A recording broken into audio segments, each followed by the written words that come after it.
Hi friends, this is how I'm going from shopaholic to no buy in 2025. Hi everyone, my name is Michelle. Welcome back. So of course, going into the new year, we see all the videos about decluttering, goals, minimalism, underconsumption, and right now there's definitely a trend or backlash maybe against luxury and against overconsumption. I am definitely feeling it from my end of the spectrum as well. In one of my recent videos, I see most of the comments contain phrases such as luxury is having no debt, luxury is peace of mind, being able to sleep, having things paid, and I am totally on board with this trend. So I myself am an admitted shopaholic. I have been pretty much all my life, and I am making the conscious decision, no buy January as opposed to the whole year, because let's make it in bite-sized pieces so it's doable. So I invite you to join me in this challenge. Now first, disclaimer,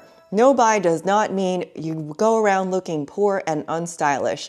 We're gonna use the things we have in our house. I came to the point of realizing I have a lot of black clothes. I have a lot of black shoes. I have a lot of lipsticks. I have a lot of repeat items. But this no buy and this underconsumption, it not just helps your wallet, it helps your living space, but also your mindset. We are no longer chasing luxury or just things. Now, you don't have to be a luxury lover to be a shopaholic and vice versa, and you don't need brand label things to have luxury. I'm gonna go down that list of things that I personally will stop shopping for, and I invite you to include yours in the comments because we as a community can all do this together if you want to, or if you just want to watch and be entertained, that's fine too. So I invite everyone in this community to just put your list in the comments too, because there's probably something I even think of. Okay, so number one is pretty obvious, luxury items, Dior, Gucci, Chanel, Louis Vuitton, any one of those names that calls out to me. Now, the last thing I bought in 2024 that was a label is this pre-loved Christian Dior dress. And I will admit that Christian Dior, it was like he was like, oh, come here, Michelle, come here and buy me. I fell into the allure of owning a Christian Dior dress. So I bought her and then I took her home and realized you could have just bought something like this at Macy's. So I'm done buying the labels, whether they are pre-owned or brand new or whatever, like I can do without. I can find the same items somewhere else. But actually, I wore it once. I really don't need it. Number two is concert tickets. So I did used to spend a lot of money on concert tickets, and I did in 2024 because it was my let's buy experiences instead of things. But what happened was that concert tickets cost so much more than they used to. So pre-pandemic, I used to be able to find last-minute tickets for anywhere from $40 to $100 for a really good seat. And now that option just doesn't exist anymore. Artists, notably the monopolies that are Ticketmaster and Live Nation, are charging so much for concert tickets and also making them almost impossible to unload if you buy the ticket and decide you don't want to go. So the experience is just not the same. I am so glad that I sat out the Taylor Swift concert. I will admit I did feel kind of mom guilt that I did not plan and pre-buy these tickets for my daughter like every other mom did. But then my daughter understood the price of the ticket and she was okay with it. I still looked and I just couldn't fathom spending minimum $600 on a ticket, to which people took to social media and said this is a once-in-a-lifetime experience, it's for memories and blah, blah, blah. So I watched the concert on Disney Plus at home and realized I'm really glad I just watched this on TV. So number three is clothes. I just showed you the dress I wore once, and I have a closet full of clothes. So many that I cannot even wear. So I did start to declutter so I will have room to actually put away my clothes. But this even includes sponsors who offer me free clothes all the time, like Amazon clothing, show it once and then get rid of it. And I can't even do that. That doesn't even make sense for me to do at this point. So I'm taking a break from even sponsored clothing, unless it's something I really want or a timeless piece that I can use. Number four is charging a vacation, even if it's a little one. So often I'll drive to Las Vegas because it's really close. and just like put a few charges on my credit card.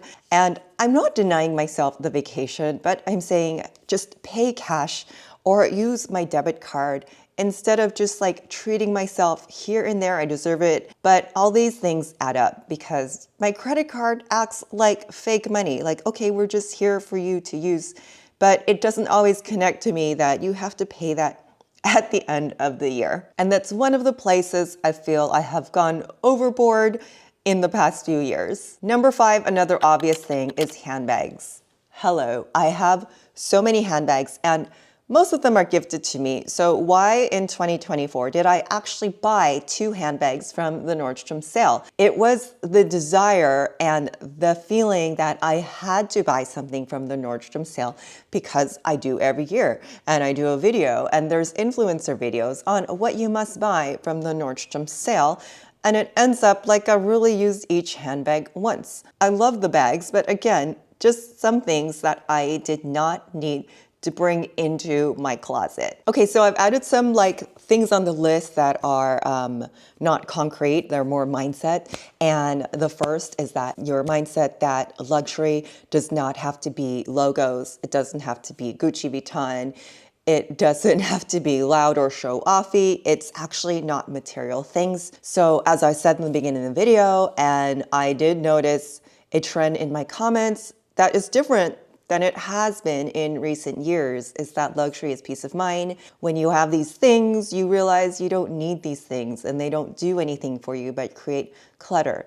So my mindset had to change in thinking I had to chase things, expensive vacations, and quality experiences. Quality as in, oh, it must be first class, it must be the best sushi restaurant, it must prove that I can spend the money. So I'm erasing that and being more at peace with paying down debts. Okay, number 7, also a non-concrete thing, FOMO and YOLO and the need for validation. FOMO, fear of missing out. You only live once. As I explained with the whole Taylor Swift thing, I was okay having that experience at home. And there were actually other concerts where I debated going to, but then I thought about all the costs that would incur, not just the concert, but parking and then food. And I realized, well, somebody is going to post it on YouTube from the front row the next day. And I had to be content with that right now.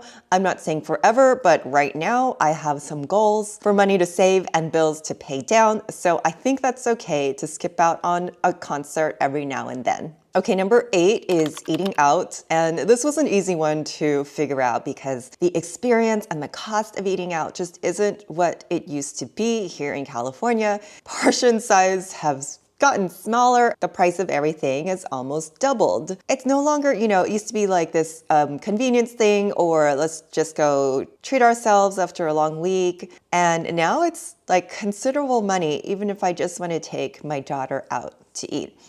So I'm very, very conscious of where we're eating, what we're eating, but I've been able to cook at home a lot more and actually enjoyed it. And when I am out in the world, tempted to buy food, I just think about, wait, how can I make that at home? And the side effect, actually, it's better for my wallet, but it's actually been better for my body.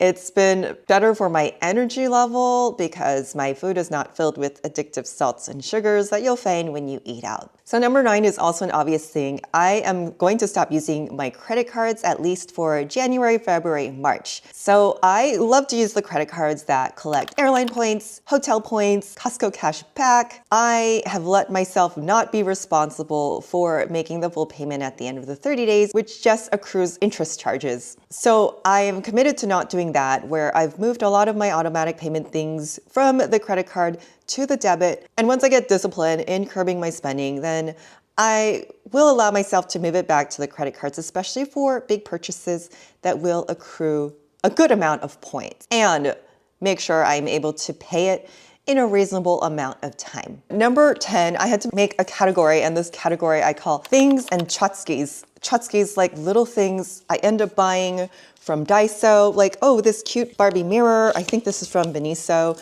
Like the Japanese dollar stores, I love finding little things or pens, and even if it's $1 or $2, I think no big deal. But these things end up accumulating in my house, and yeah, it's all worth money. The last Tchotchke I bought in 2024 is this cute little keychain, bag charm, whatever you want to call it. Then I got home and realized, okay, wait, you have a lot of these things like souvenirs or things, stickers, those little things we just don't need. And also, if you really need it, you can buy it later. So don't fool your mind into thinking like, oh, I have to buy this now because it will be gone. There's always going to be something else to replace it later. And lastly on my list is Starbucks. Starbucks is a luxury. Coffee should not cost so much. Starbucks makes us addicted, and I was addicted to just collecting the stars and getting to 400 stars so I can earn a free tumbler. And now I have all these Starbucks tumblers. So in 2024, I stopped buying Starbucks. I stopped being addicted to buying Starbucks and making my coffee at home.